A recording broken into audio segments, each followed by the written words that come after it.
Maynavozchilik emas bu, befarq bo'lmang. Bu boquvchisini yo'qotgan oilalarning ro'zg'ori har hafta shunaqa 200 ga yaqin ro'zg'or tayyorlanib yetkaziladi va albatta ichida 2 kilodan oshiq go'sht bo'ladi. Umumiy hisobda 700 dan oshiq oila va 2000 dan oshiq boquvchisini yo'qotgan bolalarga ro'zg'or yetib boradi har 2 hafta bir oyda. Tasavvur qiling, necha kilogramm miqdorda go'sht kerak bo'ladi. Mana shu qo'limdagi go'sht qalbida shu yosh bolalarga mehribon bir saxovatpesha insonni ehson qilgan go'sht. Siz ham xuddi ular qatorida katta savobni, tuganmas bitmas savobni qo'lga kiritishingiz mumkin. Uning uchun yaqinda qurbonlikka so'ygan go'shingizni Mehr 2020 ga boquvchisini yo'qotgan bolalarga olib kelib topshiring. Siz shunchaki bu yilgi qurbonlik go'shtimni shu bolalarga beraman deb niyat qilsangiz bo'ldi. Undan keyingi hamma jarayonni bu jamoani o'zi do'ndiradi. 3 ta variantni eslab qoling. Birinchisi, siz qurbonlikka atab qo'ygan, boqib qo'ygan qo'yingiz bordi. Shu tirik qo'yni bersangiz, sizning nomingizdan so'yib, achotlarni tashlab, mana shu holga kelgungacha hamma hisobotlarni yuborishadi. Ikkinchisi, yo'q, boshim og'rib o'tirmayman desangiz, pul mablag'ini o'zini berasiz. Ular o'zligingiz uchun yaxshi qo'y tanlab,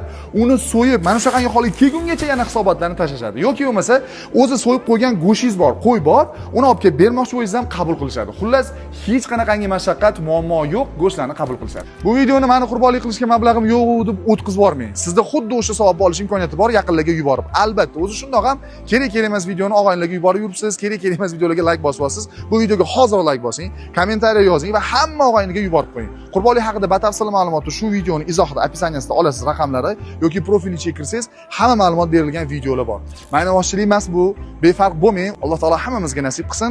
Bu savobni olish imkoniyatini qo'ldan boy bermang. Mehr 2020 bilan bu yilgi qurbonlik hayitini birga o'tkazamiz.